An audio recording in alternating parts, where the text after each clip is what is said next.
Lost in a blur of weather hype?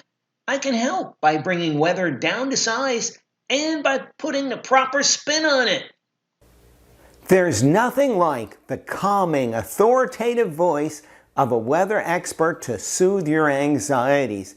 I call these people your weather rabbis.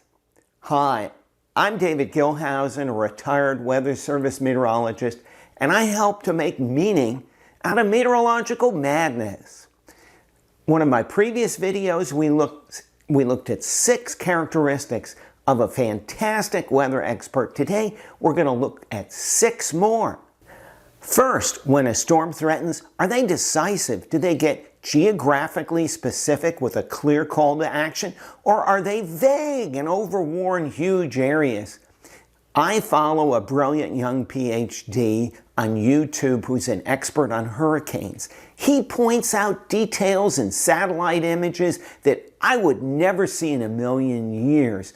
And yet, when the storm is about 2 days out from U.S. landfall, and all the signs clearly point to, say, a 100-mile or so stretch of coastline being under the gun, he gets wimpy. He warns a 3-state area and says everybody around needs to be concerned and possibly get ready to head for the hills. Now, if that guy owned a business with those decision-making skills, he'd go bankrupt. He's not the type of guy you want to follow in a critical situation. Second, you don't want to follow somebody who's sensationalistic. These are the type of TV weathermen or women that are in some of the bigger city markets, or they're all over the internet. People who banter words around like Snowmageddon and try to nail down specific areas of bad weather 4, 5, 6 days or more ahead of time. No, you don't want to follow these people. Some of them, they actually go out with their laptops on the road, in the vans, loaded with instruments, chasing things that are amount to nothing, chasing clouds like Don Quixote chased windmills. No, you don't want to follow people like that. You want somebody who's more rational and is back in the office. And that brings me to my third point. You want people who know how far they can go out with their long-range forecasts.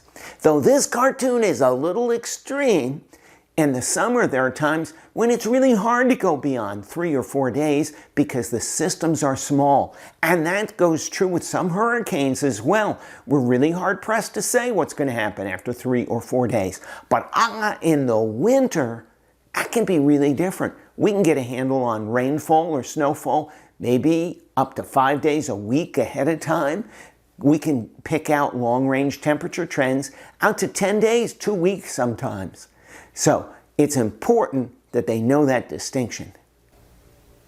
Fourth, the best weather experts are not afraid to educate the public. I teach meteorology online for Liberty University, and I had a struggling student who confided in me that she took my course because she thought it was going to be an easy A. You see, her TV meteorologist back home explained meteorology in a level that is exactly what she learned at the 6th grade. Ooh, she didn't think there was anything beyond that. But no, the best TV meteorologists are not afraid to use terms like wind shear or sea surface temperature anomalies or El Nino, La Nino. I could go on. There's plenty of concepts that help educate the public more about what we are seeing in weather.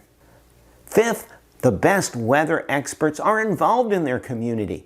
They're involved in civic clubs, church groups, they visit schools. It's too easy to sit back and tweet and post on social media, but there's nothing like that face-to-face contact to build credibility in your product. Finally, are they looking for new sources of data and new ways to display them?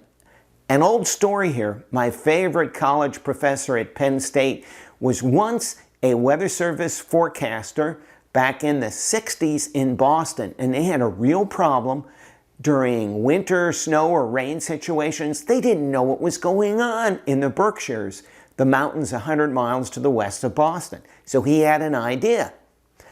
On his visit to the in-laws in upstate New York, he brought along bottles of scotch, and he handed one to each toll taker along the Massachusetts Turnpike and each maintenance depot.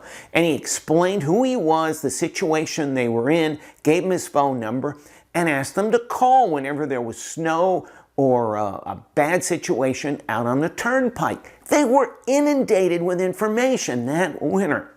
That shows you that resourcefulness is always important. Though today's products are all automated and digital, it's still up to the forecasters, the meteorologists sometimes, to find new sources of innovative data.